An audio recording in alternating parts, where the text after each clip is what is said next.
Bismillahirrahmanirrahim. Assalamualaikum warahmatullahi wabarakatuh. Waalaikumsalam.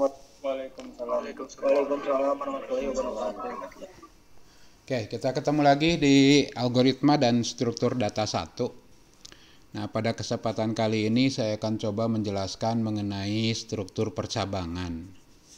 Nah, ini struktur yang sangat penting dalam pemrograman karena disinilah kita menyuruh komputer untuk berpikir, untuk mengambil keputusan, ya, mana yang harus dia kerjakan, mana yang enggak usah dikerjakan, ya.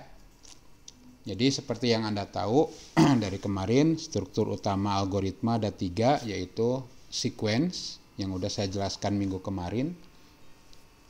Kemudian ada struktur percabangan atau nama lainnya struktur pemilihan, branching, ya, branch, cabang, dan kondisi, ya, kondisional katanya, ya. Dan yang ketiga, nah yang ini akan disampaikan nanti, ya, dua minggu lagi sepertinya, ya, struktur pengulangan atau loop atau iterasi. Nah, untuk hari ini saya hanya akan menjelaskan mengenai percabangan. Percabangan ini sangat penting materinya, ya, sehingga saya bagi 2. Jadi ada bagian 1 dan bagian 2. Bagian 1 adalah minggu ini dan bagian 2 adalah minggu depan.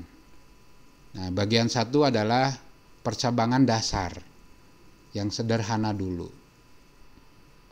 Nah, nanti kalau udah paham yang sederhana, nanti makin rumit, ya, percabangannya. Makin banyak, makin aneh. Nah, itu untuk minggu depan bagian 2-nya, ya. Nah, tapi ya Anda harus ngerti dulu dasarnya, baru pindah ke bagian kedua. Oke, kita mulai, ya. Struktur percabangan adalah struktur yang memungkinkan satu atau sekumpulan pernyataan dieksekusi ketika suatu kondisi tercapai,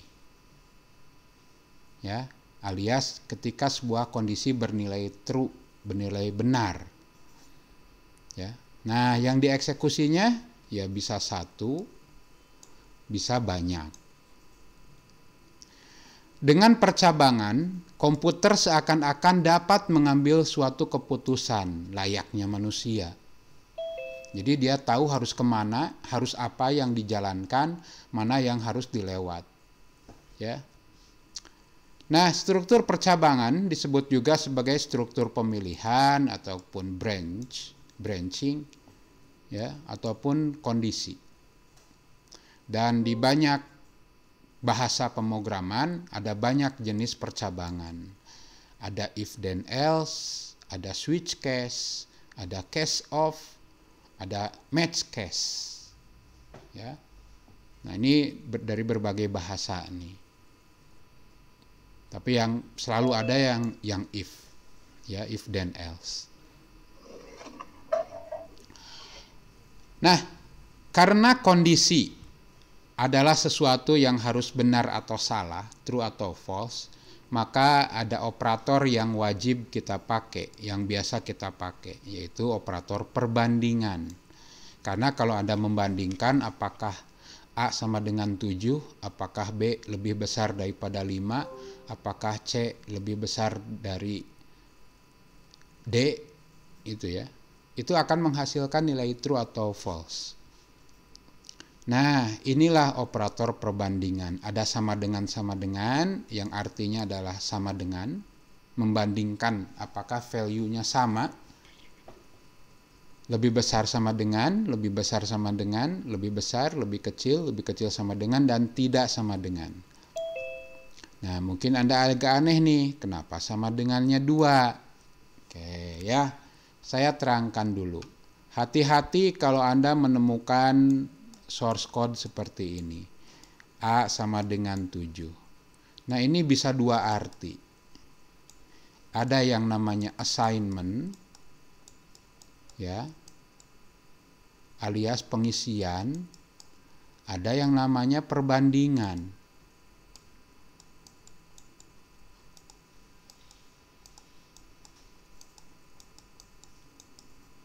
Ya, comparison. Nah, kalau assignment ini artinya apa? A sama dengan 7. Oh, ini isikan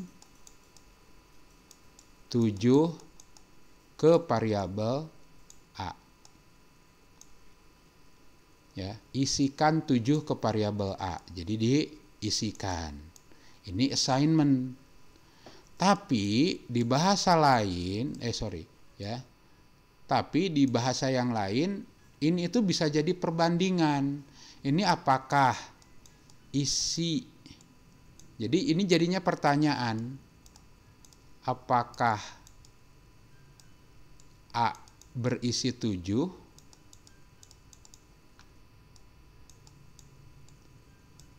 Nah, ini jadinya true false.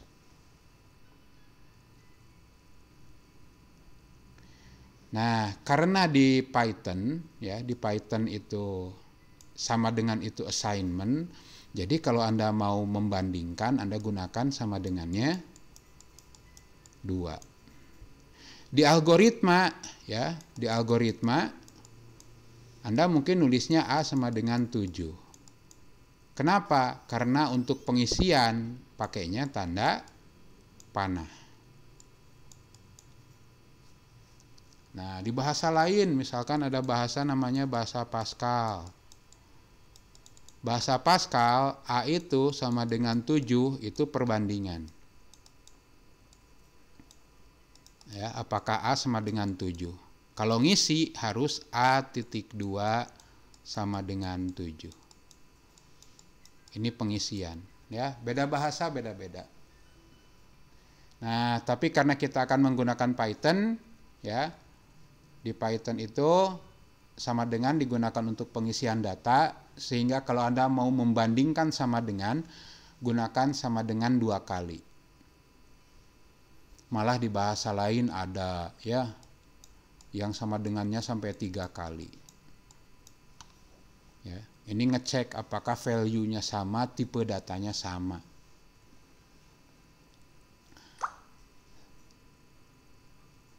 Oke. Kita mulai pernyataan if versi algoritma dulu. Ya, pernyataan if dalam algoritma mempunyai format penulisan sebagai berikut. Ya, if kondisinya apa, then. Nah, jika kondisi ini bernilai true, maka dia akan lakukan statement 1. Jika ternyata kondisinya bernilai false, maka dia akan loncat ke else, dia akan eksekusi perintah kedua. Nah, kalau ini digambarkan dalam bentuk flowchart, ya bentuknya seperti ini. Ya, alur dari sini, dari atas, ketemu nih, simbol kondisi, ya, berlian. Ya, kondisinya apa? Kalau ternyata kondisinya benar, maka alurnya ke bawah. Dan dia akan eksekusi pernyataan 1. Ya, tapi jika kondisinya bernilai false, maka dia akan belok ke kanan ya untuk mengeksekusi pernyataan 2. Dan ujung-ujungnya ketemu juga di sini sehingga alur bisa diteruskan. Nah, ini ya, ini versi algoritma. Ada then-nya, ada and if-nya. Nah, if yang ini mempunyai jodoh ke sini. Jadi ini satu blok if. Nah, kalau dalam satu blok if, kalau perintah 1 yang dieksekusi, maka perintah 2 nggak dieksekusi. Karena nggak mungkin dua-duanya benar. Nah, kondisi harus mempunyai nilai true atau false. Statement 1 hanya akan dijalankan ketika kondisi bernilai true, dan statement 2 hanya akan dieksekusi ketika kondisi bernilai false. Blok else, nah bagian ini boleh sebenarnya kalau tidak ada.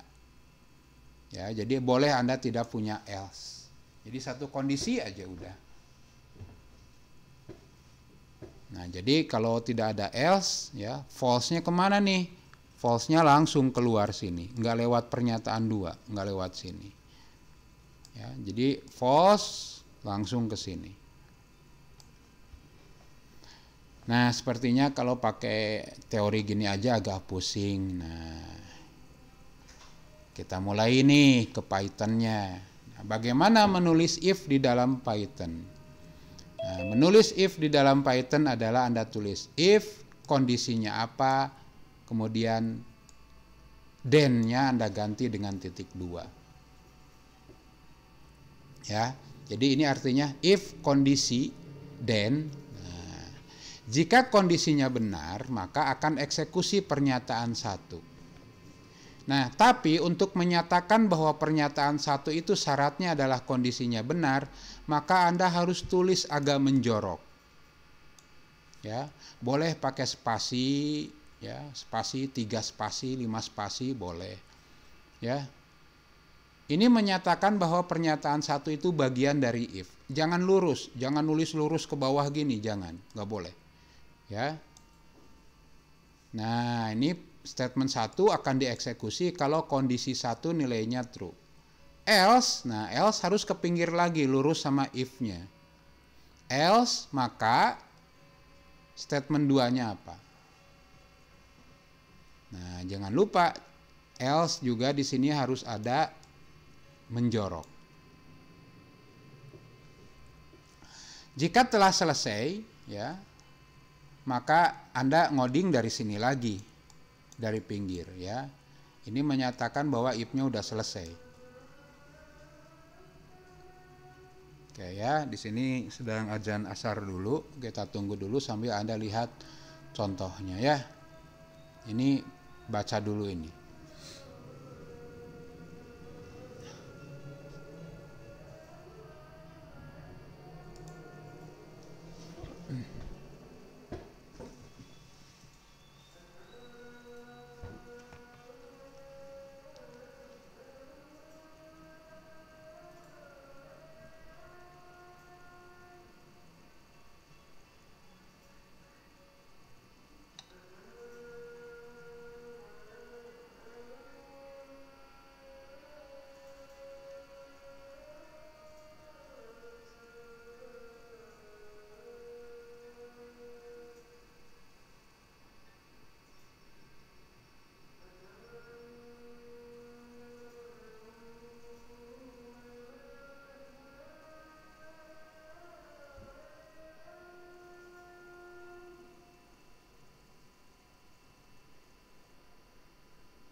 Saya lanjutkan ya.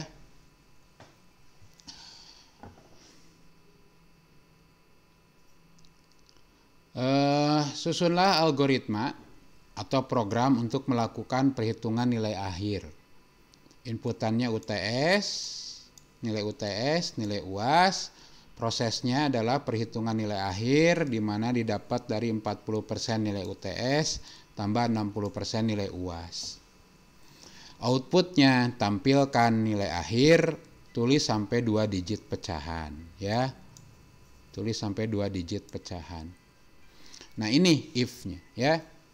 Nah, tampilkan keterangan sempurna kalau nilai akhir sama dengan 100. Hanya kalau sama dengan 100. Gimana kalau dia kurang dari 100? Ya udah nggak usah ngapa-ngapain gitu.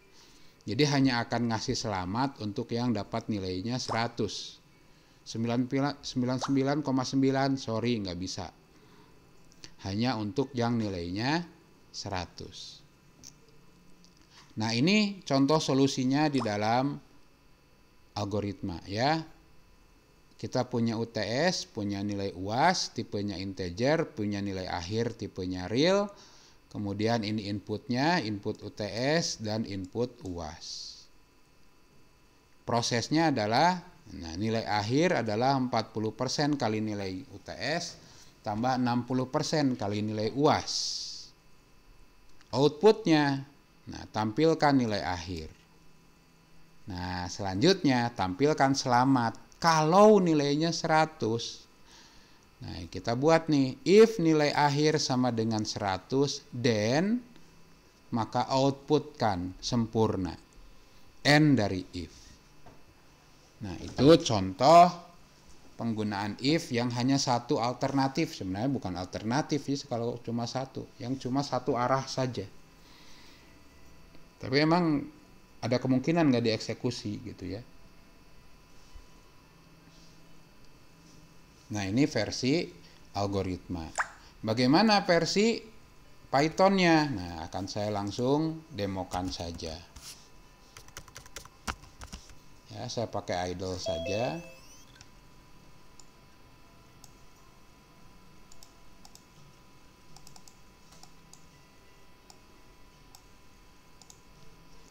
Ya, di sini saya pakai idle.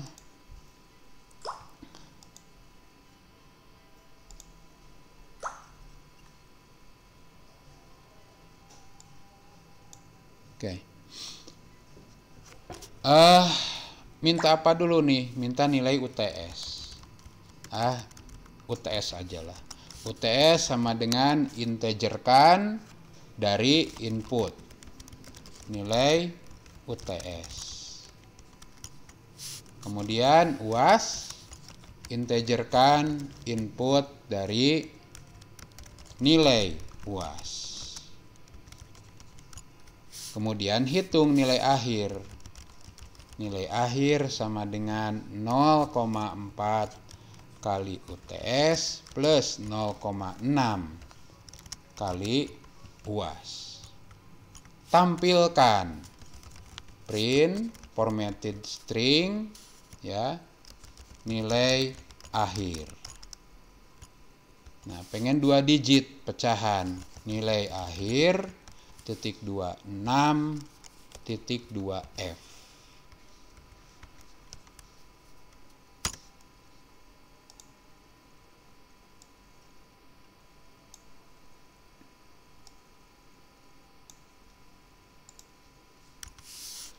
Nah, kemudian if nilai akhir sama dengan 100, maka nah, itu langsung dibuat menjorok tuh oleh idle-nya.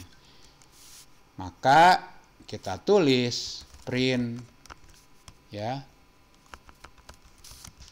sempurna. Selesai ya. Nah, ini cuma satu alternatif saja. Gimana kalau 99? Sorry, nggak masuk ke sini. Nggak dapat selamat ya. Oke, saya save, saya beri nama nilai.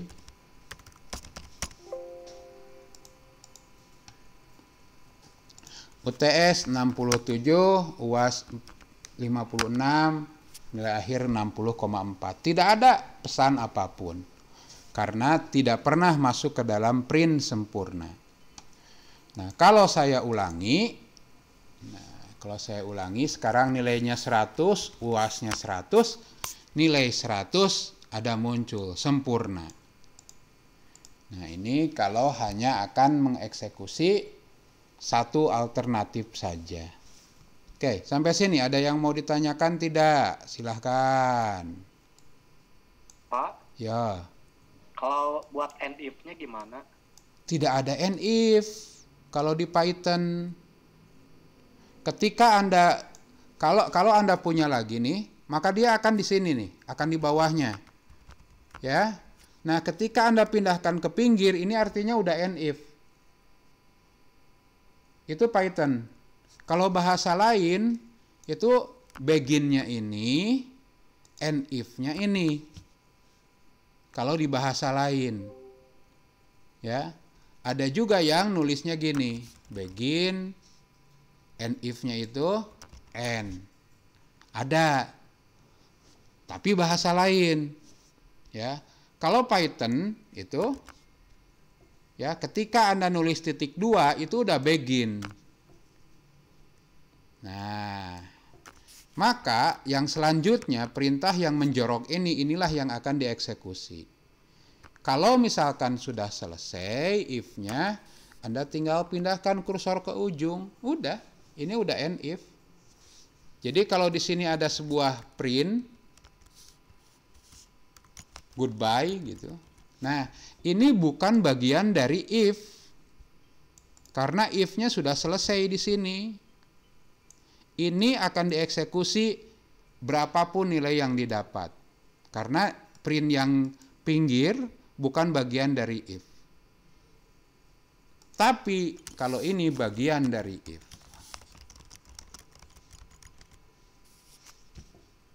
Ya, kalau selama lurus nih. Nah, ketika pindah lagi ke pinggir, berarti ini udah end if. Oke, ada yang mau ditanyakan? Ya, ini bagian dari if, ini udah di luar dari if. Ini buktinya, ya. Saya kasih nilai 100, sempurna, ini bagian dari if, dan by tetap ditulis. Dan kalau saya run, 5678. Nah, goodbye-nya tetap dijalankan by-nya, tapi yang di dalam ini enggak. Nah, itu Python ya. Jadi di Python tidak ada begin sama end. Jadi ketika Anda membuat dia menjorok itu udah begin. Ketika Anda balik lagi ke level sebelumnya berarti udah end. Silahkan, ada yang mau ditanyakan? Ini baru satu alternatif saja. Jadi kalau nilai akhir sama dengan 100, tampilkan selamat. Jika enggak 100 mah ya enggak usah lah, enggak usah ngapain gitu. Pas aja langsung, gitu. Lewatin aja.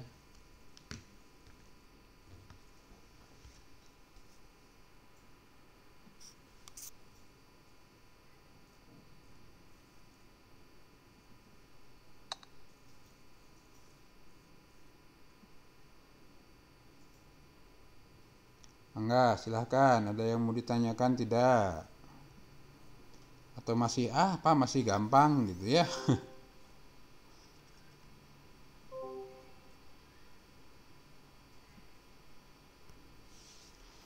Oke, ya.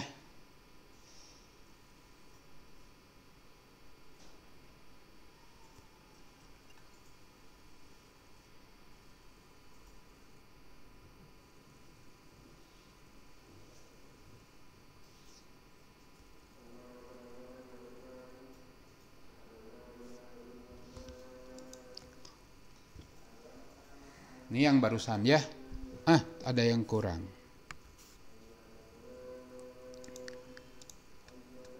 Oh, udah ya. 6.2F ya. Kenapa 6? Nah, nilai maksimum nilai kan 100. Pengen pecahannya 2.00. Nah, ini kan 6 digit. Nggak mungkin lah nilainya lebih dari ini. Titik 2-nya adalah pecahannya 2. F-nya itu float, ya. Oke. Nah, sekarang bagaimana dengan if yang alternatifnya 2? Ya, jika false ngapain, jika true ngapain? Nah, langsung saya ke contoh kasus, ya. Susunlah algoritma atau program untuk melakukan perhitungan penjualan barang. Inputnya adalah harga barang, kuantiti penjualannya berapa. Prosesnya adalah hitung berapa subtotalnya dengan rumus subtotal sama dengan harga kali kuantiti. Kemudian hitung diskonnya. Nah, di sini ada ketentuan nih. Diskon diberikan jika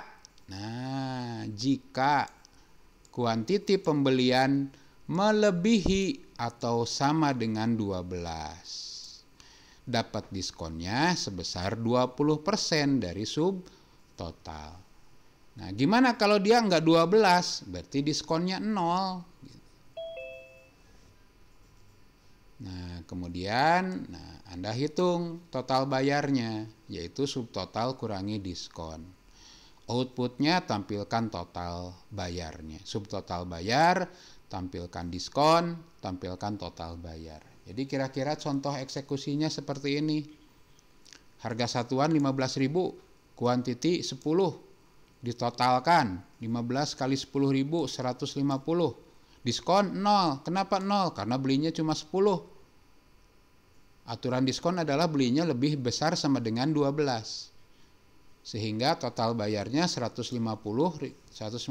kurangi 0, ya 150.000. Contoh lain, harga barangnya 15.000, belinya 20. Ditotalkan 300.000. Nah, karena belinya lebih dari 12, 20 lebih dari 12, maka dihitung diskonnya.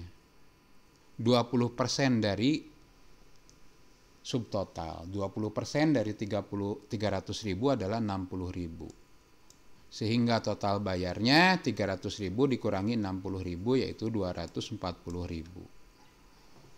Oke, ada yang mau ditanyakan? Kira-kira algoritmanya seperti ini, ya.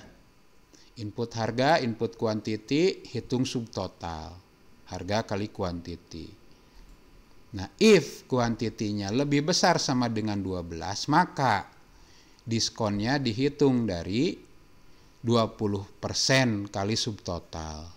Jika tidak, maka diskonnya 0. N dari if, hitung totalnya. Total didapat dari subtotal kurangi diskon. Kemudian outputkan subtotal, outputkan diskon, outputkan total.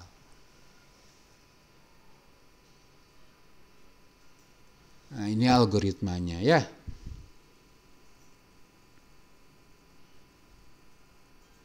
Nah, bagaimana Python-nya?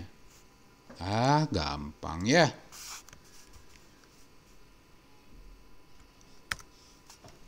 Kalau Anda buat file baru aja, ya. Apa nih? Kita input dulu harga. Harga integer dari input harga barang.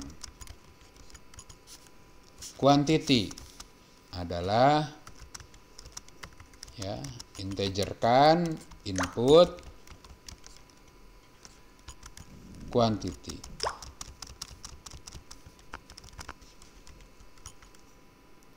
Kemudian hitung subtotal.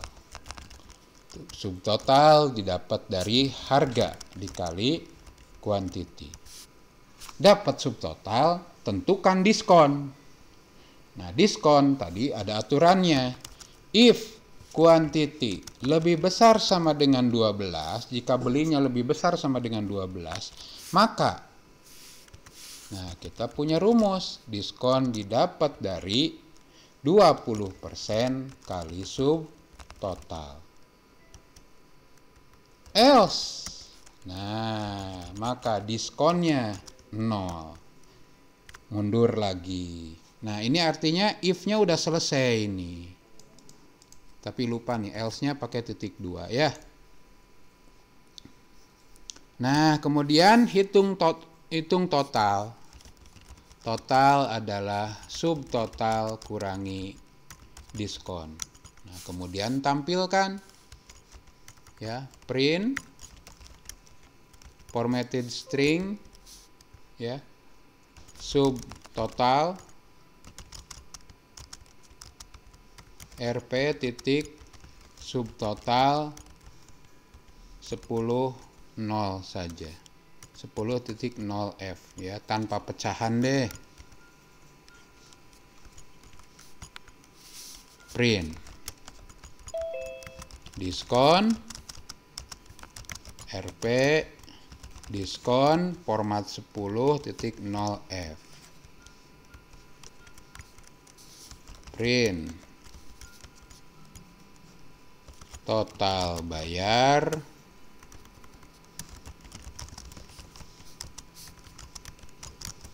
rp total 10.0f.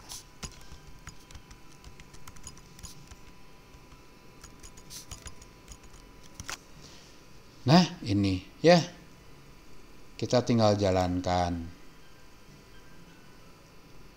Run.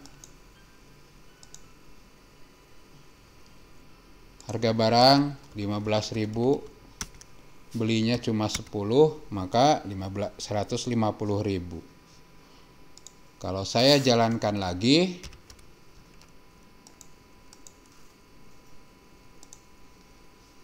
$15.000, belinya 20. Nah, dapat diskon 60.000. Mangga, silahkan. Ada yang mau ditanyakan enggak dengan yang dua alternatif?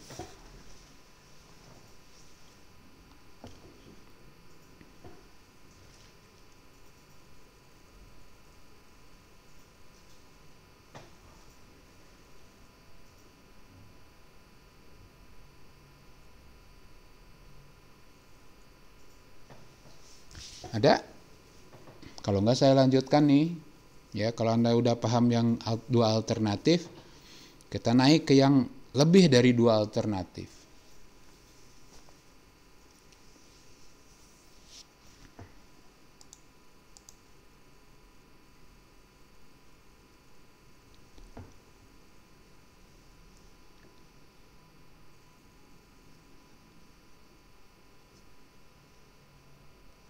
Pernyataan if dengan lebih dari dua alternatif. Nah, ini versi algoritma dulu.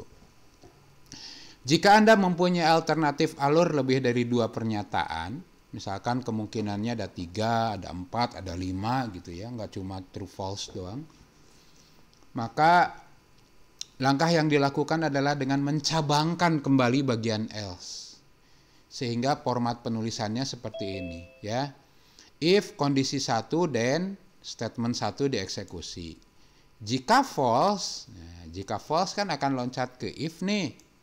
Nah, karena masih ada kemungkinan lain, Anda if-kan lagi di sini. If kondisi 2, then pernyataan 2. Else. Nah, ini kondisi ketiganya. End dari if. Nah, ini kalau digambarkan dalam bentuk flowchart, maka alurnya dari sini, dari atas. Diperiksa apakah kondisi satunya true atau false. Kalau true langsung ke bawah, kalau false ketemu if lagi. Di sini diperiksa apakah kondisi duanya bernilai true atau false. Kalau true ke bawah, eksekusi perintah 2. Kalau false, eksekusinya perintah 3. Jadi, Anda bisa buat kesimpulan, pernyataan 1 dieksekusi kalau kondisinya true. Nggak peduli kondisi 2-nya mau true mau false, nggak masalah. Dan kondisi 2 akan dijalankan kalau kondisi 1-nya true, kondisi 2-nya false. Kalau kondisi 1-nya true, dia akan ke pernyataan 1. Kalau kondisi 1-nya false, dia akan ke kondisi 2. Nah, jika kondisi 2-nya true, maka dia akan ke pernyataan 2. Dan jika kondisinya bernilai false, maka dia akan ke pernyataan atau perintah ketiga. Jadi ini itu kalau digambarin ya seperti ini. Nah, sebenarnya gaya ini juga Anda pernah lakukan. Ya, Anda pernah lakukan ini di Notepad. Di Notepad, di Excel ya. Melamun saya nih kalau udah siang gini. Ya, di Excel itu kan ada if, ya. Anda mungkin juga pernah gini nih.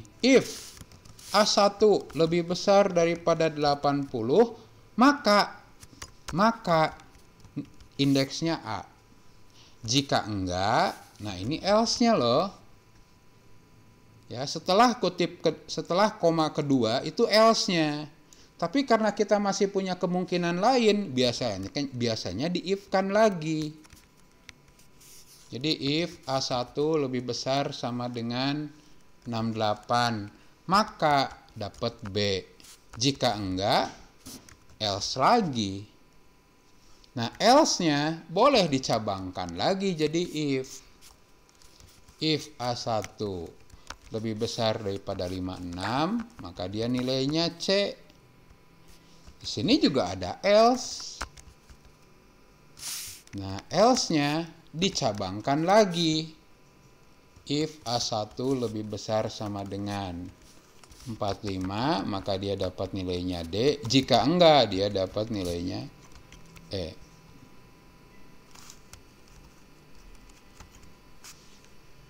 Oke, mangga ada yang mau ditanyakan tidak? Jadi kalau solusinya banyak, tinggal else-nya aja Anda cabangin lagi. Nggak harus di else-nya ya, di true-nya juga boleh. Ya, yang dicabangin itu bagian true-nya, silahkan aja.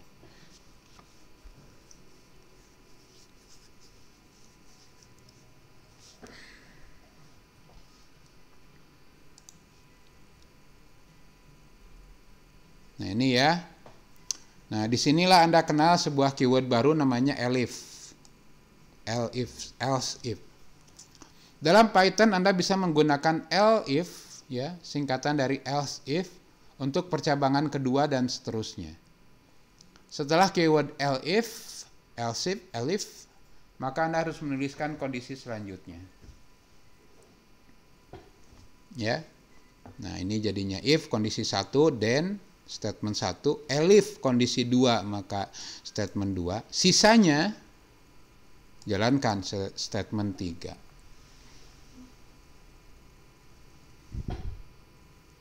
Contoh.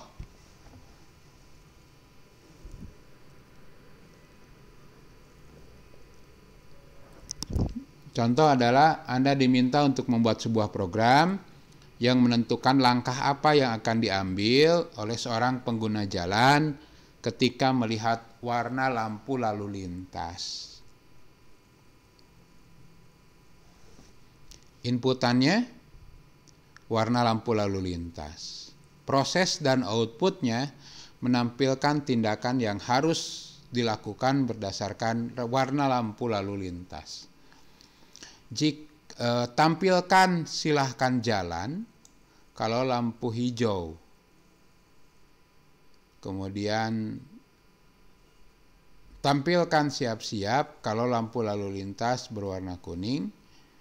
Dan tampilkan berhenti kalau lampu lalu lintas berwarna merah. Terakhir, tampilkan warna tidak dikenal kalau lampu lalu lintas tidak berwarna hijau, kuning, ataupun merah.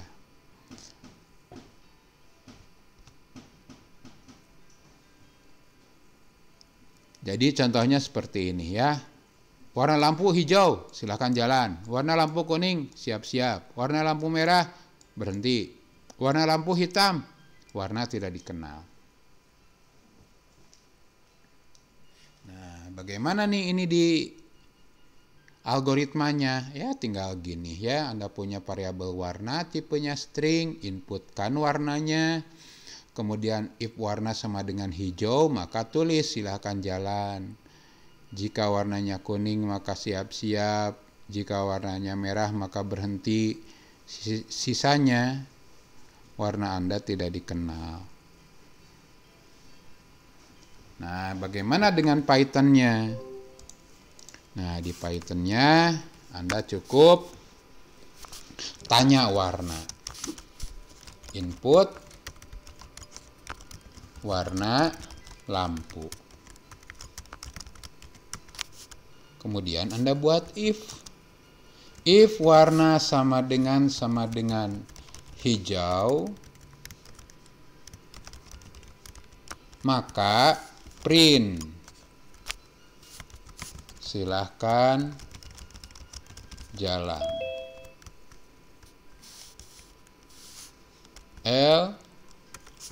If warna sama dengan kuning, maka print siap.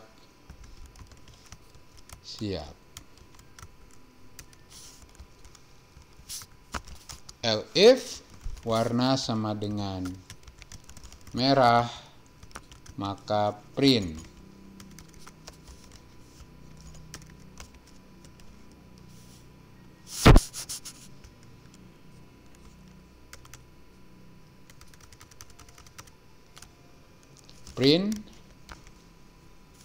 berhenti. Else, nah kalau nggak hijau, nggak kuning, nggak merah, maka print warna tidak dikenal. Oke, ya, kita run. Invalid syntax nih ya. Kalau Anda melakukan perbandingan tapi sama dengannya hanya satu, maka invalid syntax. Jadi pakai sama dengannya 2. Run. Oke. Nah, lihat saya isi hijau. Maka silahkan jalan. Saya isi merah. Berhenti. Saya isi kuning. Siap-siap. Saya isi bebas. Warna tidak dikenal. Ada yang mau ditanyakan? Mau ditanya? Ya. Kalau itu Pak, kan hijaunya kapital huruf H-nya. Nah, Ya. kalau kecil gimana Pak? Kita coba. Run. Ya, hijaunya huruf kecil semua, maka warna tidak dikenal. Kenapa? Karena di bahasa pemrograman manapun, perbandingan string dilakukan secara case sensitif. Artinya huruf kapital sama huruf kecil dianggap beda. Karena di komputer itu huruf A itu, A kapital, itu beda dengan huruf A kecil. Kalau secara kode, ya, A kapital itu kodenya 65, kalau A kecil itu 97. Jadi emang beda. Atuh Pak, kalau gitu makasihan orang nulis harus bener banget. Hijaunya hanya kapital, hijaunya huruf kecil. Ya kalau Anda ingin mempermudah user, boleh kok hurufnya huruf kecil. Nah, Anda tinggal kasih solusi lagi di sini, or warnanya sama dengan hijaunya huruf kecil. Nah, ini harus belajar dulu or. Nah, ini akan saya sampaikan minggu depan. Nah, sekarang udah beres nih solusinya. Pakai hijau hanya kapital, jalan. Pakai hijau hanya huruf kecil semua, jalan. Tapi kalau hij atau hanya kecil, i-nya kecil, j-nya gede, a-nya kecil, u-nya kapital, maka dianggapnya warna tidak dikenal. Atau Pak, solusinya kita buat lagi or yang lain. Boleh, kalau mau silahkan. Or warna sama dengan apa nih? H-nya kapital, I-nya kapital, jauhnya huruf kecil. Atau warnanya sama dengan H-nya huruf kecil, I-nya kapital, jauhnya huruf kecil. Or warna sama dengan H-nya kapital, I-nya kapital, J-nya kapital, AU. Or ada berapa coba? Ada yang bisa ngitung kira-kira saya harus nulis berapa kali warna hijau supaya semuanya tercakup? Huruf ini ada berapa kemungkinan nih huruf di sini? Cuma 2 kan? H kapital sama H kecil. Deretnya ada 5. 2 pangkat 5 berapa? 32 Pak. 32 kemungkinan. Mau nulis 32 kemungkinan hijau? Apalagi kalau kuning 2 pangkat 6. 64. Nah, solusinya adalah ya udah kapitalin aja. Caranya adalah gini. Warna kita ubah dengan warna titik upper. Nah, ini digunakan untuk mengkapitalkan. Jadi, warna yang didapat dari sini di uppercase, dikapitalkan, disimpan kembali ke warna. Nah, berarti warna di sini ya pasti kapital. Sehingga Anda bandingkan dengan hijaunya kapital. Kuningnya kapital. Merahnya pun kapital. Beres. Jadi cukup dengan gini, nggak usah dengan hijaunya kecil semua, H-nya kapital. Cukup dengan gini. Dengan menguppercase, kemudian dibandingkan dengan huruf kapital, maka dia juga pasti akan nemu selama dibacanya hijau. Oke, lihat ya. Lampu H kapital, I kecil, J kapital, A kecil, U kecil. Masih tetap silahkan jalan. Saya run lagi, kapital semua deh. Hijau, masih silahkan jalan. Beres tuh cuma dengan ngakalin ini. Ada yang mau ditanyakan? Nah, boleh caranya gini, boleh. Boleh juga caranya gini. Input itu kan string, Anda tinggal upper. Jadi nggak butuh ini. Boleh, mau gitu juga. Ya, sama saja. Ada yang mau ditanyakan? Nah, dengan gini Anda bisa membuat ini ya. Warna titik lower. Nah, kalau Anda ingin misalkan tidak dikapitalkan, di huruf kecilkan, maka hijaunya pun harus huruf kecil. Kuningnya pun harus huruf kecil. Merahnya pun harus huruf kecil. Kalau warnanya Anda lowerkan. Dilowerkan itu dijadiin huruf kecil. Kalau Anda warnanya jadiin huruf kecil, tapi perbandingannya kapital, dijamin gak bakalan bener. Ya, terserah Anda mau pakai warna. Saya mah lebih senang pakai Pak, tulisannya hijaunya kecil aja Pak. Pakai lower boleh. Gak enak Pak kalau saya lihat huruf kapital teh kayak orang marah gitu. Misalkan gitu. Silakan ya. Hijaunya huruf kecil. Mangga. Ya. Run.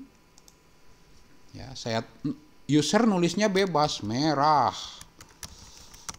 Dan tetap aja dianggap berhenti. Run. Warnanya hitam. Maka warna tidak dikenal. Oke. Mangga, silahkan. Ada yang mau ditanyakan tidak? Nah, jadi di pertemuan sekarang Anda sudah bisa membuat if 1 alternatif, 2 alternatif, 3 alternatif, 4 alternatif pun bisa nih. Ya, gunakan elif untuk kondisi kedua, gunakan elif kondisi ketiga, kondisi terakhir gunakan else saja. Oke, silahkan yang mau bertanya.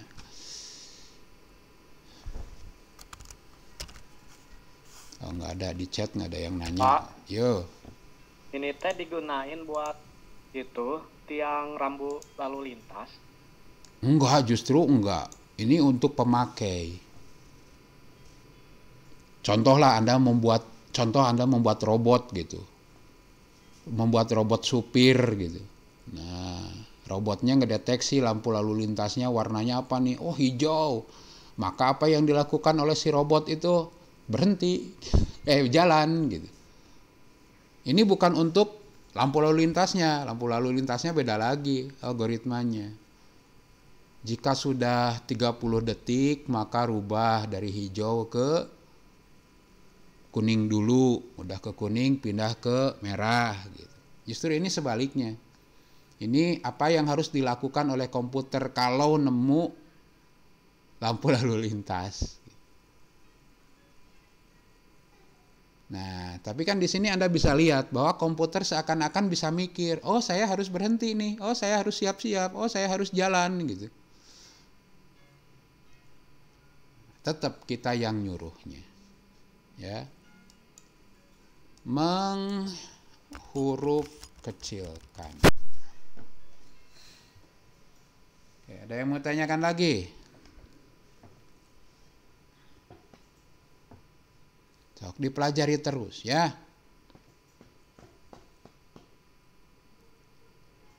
Jadi nanti bisa banyak kerjaan yang Anda alihkan ke komputer. Kalau komputernya udah bisa mikir,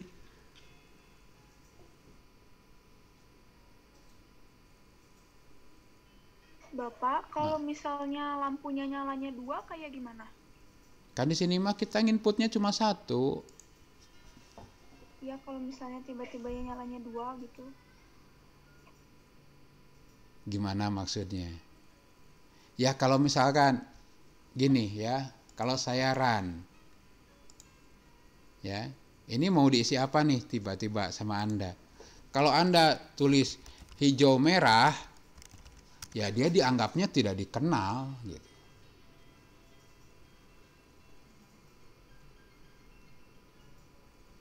Itu beda lagi ya. Itu kalau misalkan beneran robot seperti itu gitu ya. Ada sebuah robot, dia robot supir, dia ngedeteksi ada 2 warna. Oh, itu beda lagi algoritmanya. Ini masih yang sangat sederhana ya. Masih belajar if sederhana kayak anak kecil lah. Ya, kalau kamu lapar ngomong. Nah, gitu.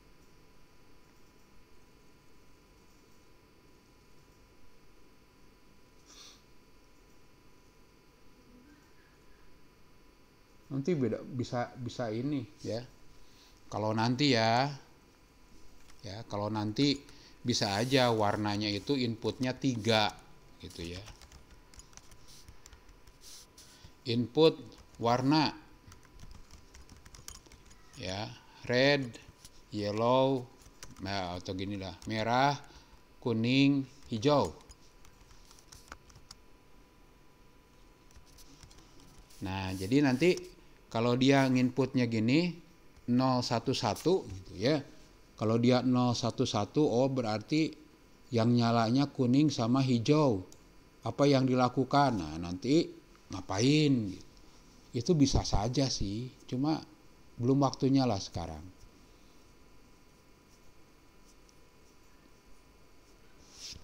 Anda harus, kalau mau main gini Anda harus main biner. Oke, silahkan, ada lagi yang mau ditanyakan? Kita latihan sekarang, kalau Anda tidak ada pertanyaan lain. Ya, ini yang barusan diobrolkan. Ya, perbandingan string adalah case sensitive, artinya huruf besar huruf kecil dianggap beda. maka solusinya adalah gunakan lowercase ataupun uppercase, sehingga jadinya seperti ini.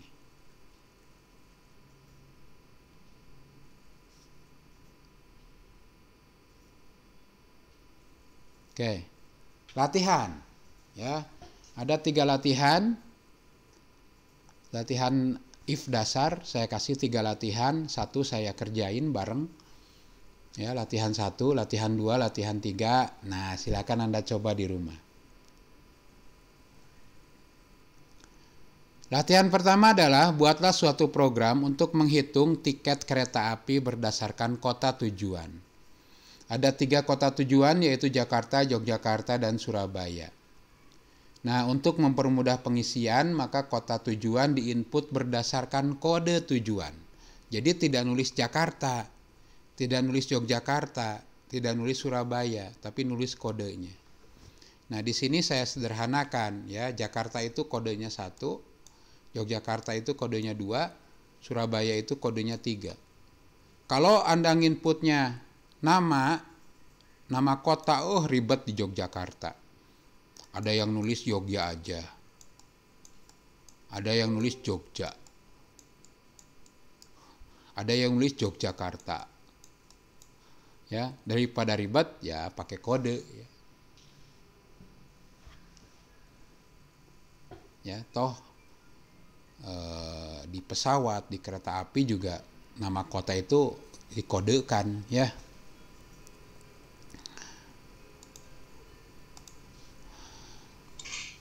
Kode Jakarta 1, harga tiketnya 150.000, Yogyakarta 2, kodenya harganya 300.000, dan Surabaya 3, harganya 400.000. Nah, yang diinputkan adalah kode kota dan banyaknya tiket. Nah, prosesnya adalah Anda cari harga tiket berdasarkan kode.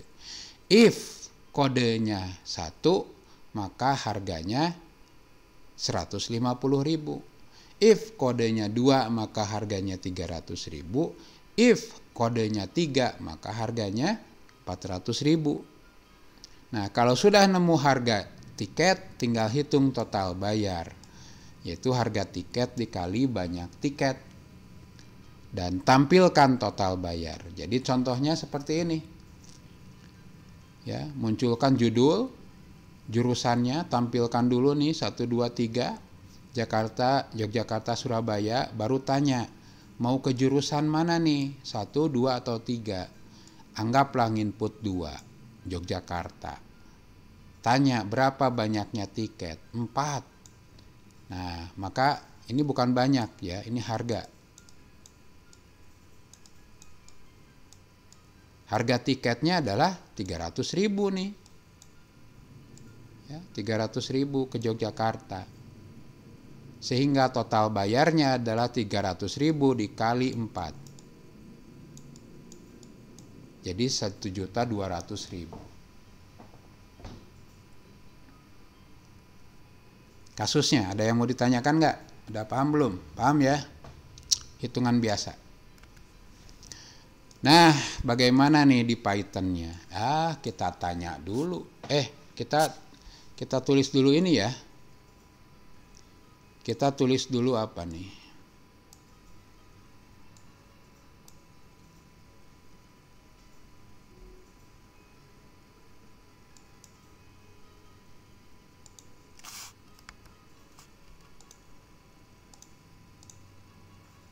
Oke, ya.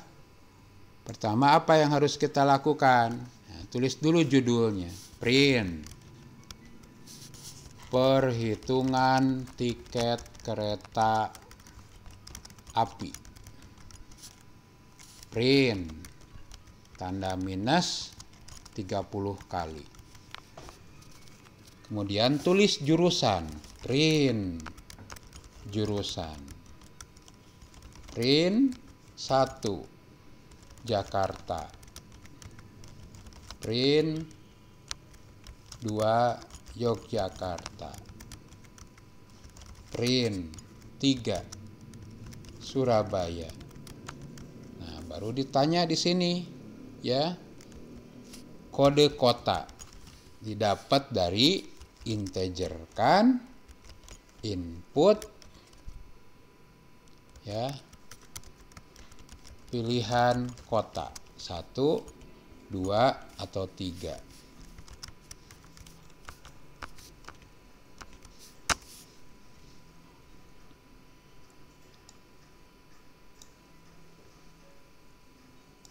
Nah, sesudah baca pilihan kotanya, maka tanya banyaknya tiket.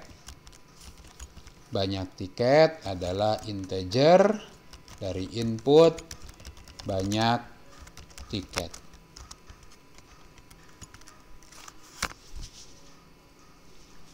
Nah, kode kota sudah kita dapat, banyak tiket sudah kita dapat. Kita cari dulu harga tiketnya. Ya, harga tiketnya aturannya apa? Nah, ini aturan harga tiket nih. Jika kode kota sama dengan 1,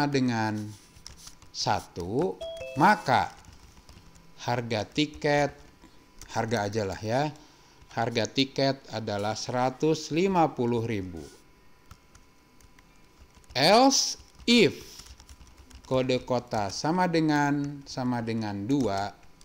maka harga sama dengan 300.000. Else if kode kota sama dengan 3, maka harga sama dengan 400.000. Else, maka nah, kalau enggak 1, enggak 2, enggak 3, maka harganya anggap 0. Anggap inputnya ngaco.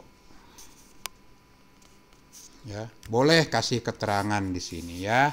Print kode kota salah.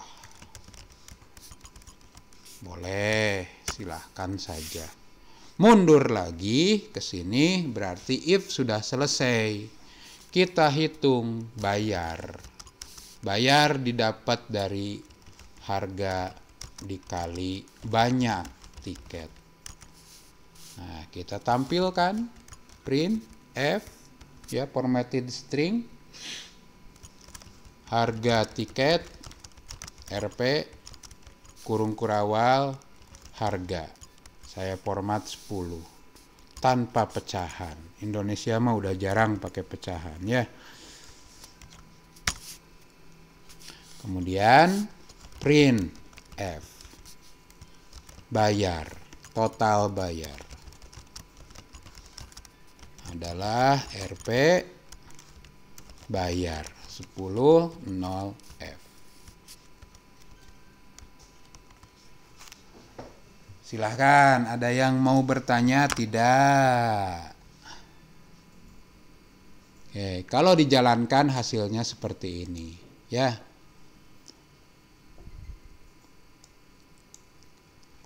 Pilihan kota 1, banyak tiket 3. Nah, 150 dapat nih harga tiketnya. Ya. Dikali 3 450. Saya jalankan lagi. 3 Surabaya, belinya 5. Ya, 400.000 kali 5 2 juta. Nah, jadi sekarang Anda bisa nyuruh komputer untuk mikir, kalau kotanya 1 Jakarta ya, harganya sekian. Kok kotanya 2 Yogyakarta ya, gitu. Nah, dengan ini maka Anda seakan-akan nyuruh komputer untuk berpikir. Gitu. Mangga, silahkan. Ada yang mau ditanyakan nggak? Pak, kayaknya ini boros banget Pak, sampai 4 baris ini. Ya kalau Anda ngerti boleh nih kita rombak ya. Nah, jurusan pindah baris, \n. Sehingga saya nggak perlu lagi print F. Nah, Jakarta ke Yogyakarta kasih \n. Yogyakarta ke Surabaya kasih \n. Berarti satu print ini akan jadi 4 baris. jurusan pindah baris, 1 Jakarta pindah baris, 2 Yogyakarta pindah baris, 3 Surabaya otomatis pindah baris. Ini hasilnya sama aja dengan yang tadi. Ya, 2 beli 6. Ada yang mau ditanyakan? Silahkan. Nih mulai panjang ya source code-nya. Ini mah baru berapa? Baru 20 baris. Berapa ini total? Baris 19 baris kurangi 2, cuma 17 baris nih. Nanti mah nyampe ratusan, ribuan baris ya.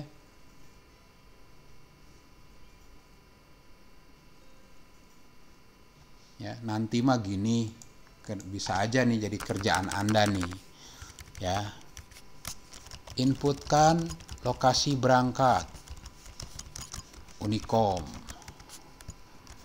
Inputkan lokasi rumah. Jalan Ujung Berung nomor 20.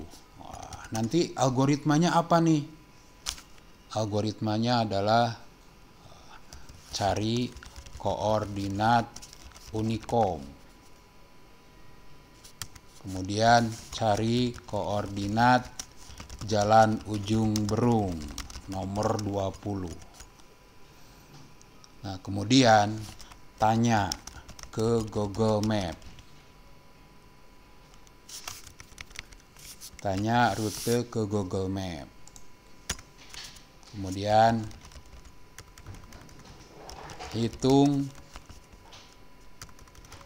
panjang rute. Tampilkan panjang rute. Nanti mah gini ya. Nanti mah Anda bisa nyuruh-nyuruh ke Google Map. Google Map cari dari Unicom ke Ujung Berung berapa kilo. If ada yang tabrakan, hindari. Pasti ada if ya. Nah, sekarang yang simpel dulu. Oke. Mangga, ada yang mau ditanyakan nggak?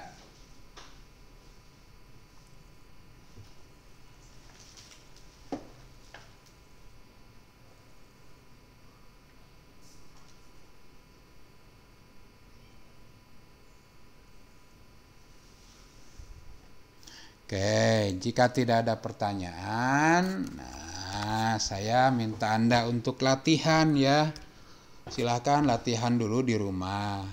Mentok Pak, bawa besok ke lab ya. Di pertemuan praktikum bawa, kita diskusikan. Latihan 2 adalah Anda akan saya minta untuk menghitung lagi biaya rental warnet.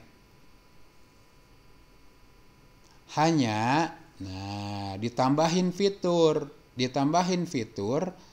bahwa mendukung peminjaman atau rental yang lintas hari. Oke, contohnya gini, kalau kemarin kita jam masuk jam 9 ya, jam 9.00 gitu ya. Kemudian kita punya jam keluarnya jam 12 lebih 15. Bagaimana nyarinya? Ya, sebenarnya tinggal dikurangi kan? Ya. 15 ini 12 kurangi 9 3. Gitu ya. Oke. Nah, sekarang apa yang terjadi? Kalau orang masuknya jam 23, jam 11 malam, dan dia keluar, jam keluarnya adalah jam 2 malam. Kalau di minus biasa, ini 0 menit. Berapa jam? 2 dikurangi 23 minus 21 jam. Nah, masa sih orang minjem minus 21 jam? Nanti dikali 5.000. Jadi berapa nih? Minus 105.000. Nah, berarti warnet yang harus bayar ke orang yang ngerental ya. Kan aneh. Nah, sekarang harus lintas hari. Jadi harus bisa ngitung nih. Oh, kalau dari jam 11 ke jam 2 ya itu mah 3 jam dong. Jadi jangan minus 31 tapi 3 jam.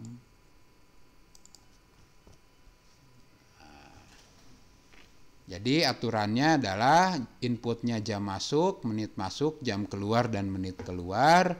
Harga per jam 5.000, tampilkan lama rental, kemudian biaya rentalnya berapa. Sehingga kalau Anda masuk jam 9 lebih 30, keluar jam 12.15, maka ini yang hitungan kemarin. Tapi ini beda nih, jam masuknya 23.00, keluarnya jam 2 lebih 30, maka dapat 3 jam 30 menit. Enggak minus, tapi tetap positif. Nah, saya mau nanya, kapan disebut melewati hari? Ini melewati hari enggak nih? Enggak. Ini melewati hari enggak? Melewati. Nah, apa yang menandai? Apa yang menandakan bahwa data itu melewati hari?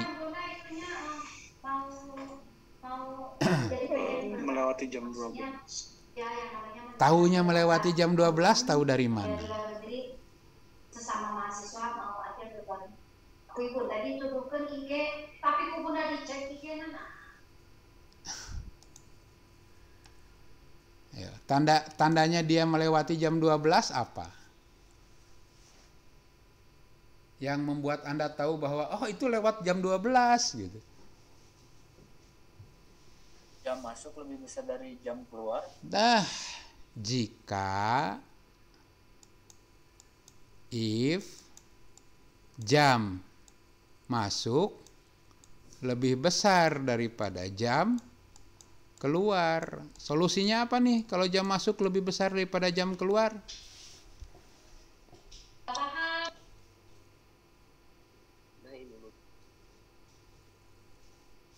Nih, ya. Tambah 24 ya Pak. Siapa yang ditambah 24?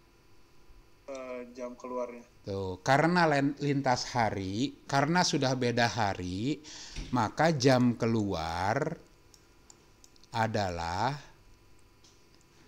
jam keluar ya, sama dengan ya, ini sama dengan plus 24. Sehingga nanti bukan jam 2.00 dikurangi jam 23.00, tapi nah karena ini lintas hari maka ininya ditambah 24 karena beda tanggal. 2 tambah 24 26, 26 kurangi 23 dapat 3 jam. Nah, tuh ya. Kalau yang ini mah saya kasih tahu nih ke Anda ini. Silahkan disusun di dalam program. Ya.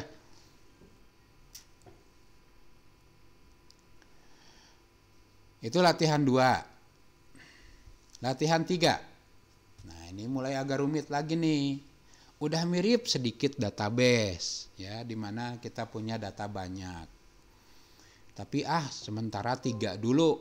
Nanti kalau Anda punya datanya 1000, pakai cara lain nanti ya. Buatlah sebuah program perhitungan penjualan barang. Nah, kita punya 3 buah barang nih ceritanya. Kode barangnya BK001, nama barangnya buku tulis, harganya 5.000. Kalau barang PS002 itu pensil, harganya 2.500. Dan kalau PG001 itu penggaris 30 cm, harganya 15.000. Nah, inputannya nggak nginputin nama sama harga, justru yang diinput hanya kode barang dan kuantitinya. Prosesnya, cari nama barang dan harga berdasarkan kode barang. Jadi if kode barang BK001, maka nama barangnya buku tulis, harganya 5.000. Jika PS002 maka dia pensil, harganya 2.500. Jika kode barangnya tuh jika lagi, jika kode barangnya PG001 maka nama barangnya penggaris 30 cm, harganya 150. Kemudian hitung subtotal, yaitu dari harga kali kuantiti. Ada diskon diberikan, 30% diskon diberikan. Tapi maksimum 20.000. Anda sering lihat ya di brosur atau di banner gitu ya. Bayar pakai OVO. Diskon 70.000. Maksimum 5.000. Sorry, diskon 70%, maksimum 5.000. Tetap ya tuh maksimum 5.000 mah ya. Saya transaksi 100.000, 70%-nya kan berarti 70.000. Nggak bisa dapat 70.000 diskon. Dapatnya cuma 5.000. Nah, itu mainin if-nya ya. Kemudian hitung total, yaitu subtotal kurangi diskon. Contoh. Ya. Kode barang PG001. Belinya 10. Nah, maka carilah PG001. Oh, penggaris 15.000, maka tampilkan nama barangnya penggaris 30 cm, harganya 15.000. Totalnya berapa nih? Totalnya adalah 15.000 dikali 10, 150.000. Diskonnya berapa nih? 20.000. Total bayar 130.000. Loh, Pak katanya 30%, kan 30% dari 150.000. 30% dari 150.000 kan 45.000, Pak. Nah, tapi kan ada aturan nih, maksimum diskon hanya sampai 20.000. Jadi full, ini udah dikasih full nih diskonnya 20.000. Sehingga bayarnya cukup 130.000. Contoh lain, beli buku BK001 sebanyak 4, ketemu namanya buku tulis, harganya 5.000, subtotalnya 20.000. Diskonnya berapa nih? 6.000.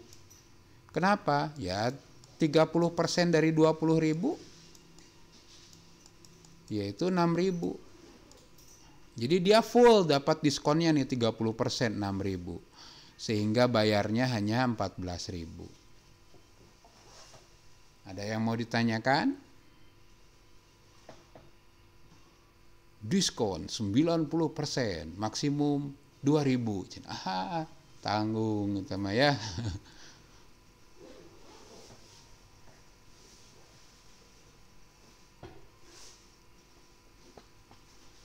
Oke, silakan. Ada yang mau ditanyakan enggak? Ya, saya saranin jangan dulu minta bantuan teman, coba dulu sendiri. Coba sendiri dulu, mentok, bawa ke kelas perkuliahan praktikum. Ya, kita diskusikan. Itu materi saya hari ini. Ya. Nah, ini sekedar intro saja, ya, sekedar spoiler. Ini untuk minggu depan Anda ada percabangan dengan banyak kondisi, sehingga Anda harus kenal yang namanya and dan or. Ya. Kemudian bagaimana kalau Anda ingin membuat if yang, ini contohnya ya, contohnya udah mulai matematis nih. Kemudian percabangan dengan banyak kondisi, kemudian bagaimana operator not, bagaimana nested, ya, percabangan bersarang. Jadi Anda ngebuat if di dalam if, nih, ya, baik di algoritma ataupun di dalam Python, ya.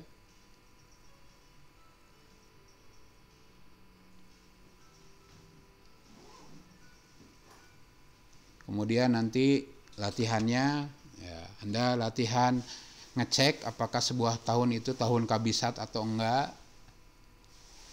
Ya, kemudian bagaimana memvalidasi tanggal, Nah, bagaimana memvalidasi bahwa 30 Februari mah nggak ada.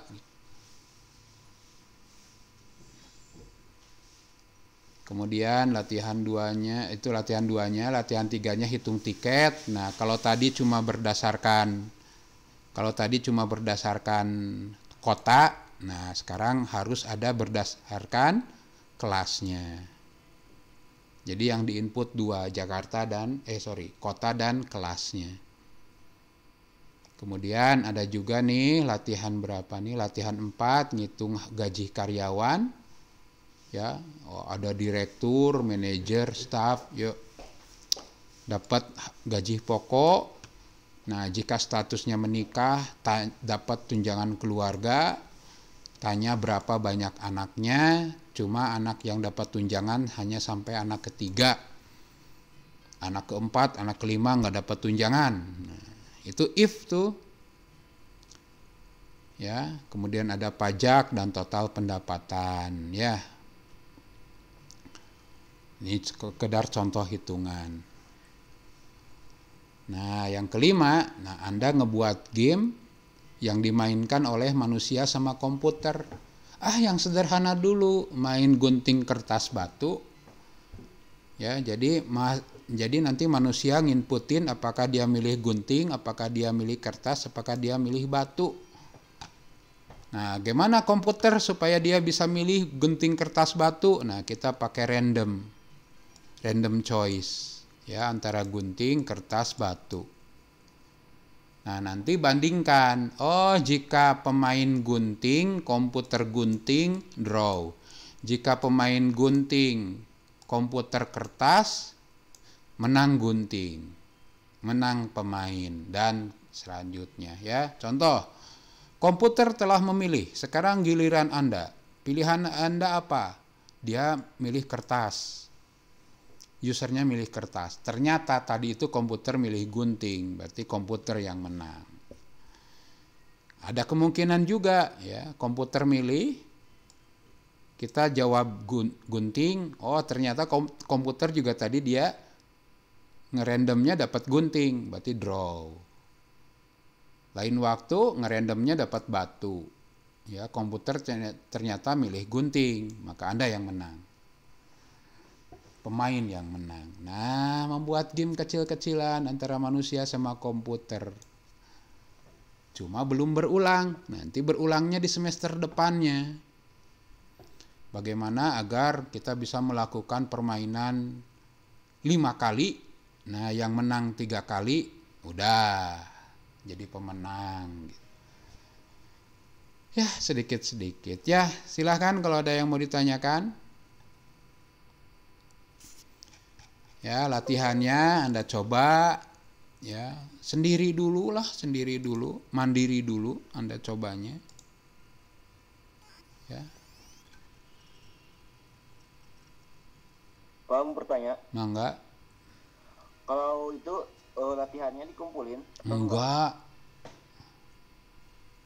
Anda aja latihan, Anda yang menilai, ya. Anda yang menilai Anda bisa atau enggak. Ya. Pak, ternyata saya nggak bisa. Yuk kita diskusikan nanti pas pertemuan. Kalau dijadiin tugas, ya mahasiswanya suka terpaksa ngerjain tugas. Akhirnya nyari jalan pintas. Lihat punya orang, copy paste gitu, ya. Mendingan Anda pakai pakai hati nurani Anda lah. Anda akui Anda belum bisa gitu. Sehingga nanti ya bisa diterangin lagi gitu. Anda bisa nanya, ya.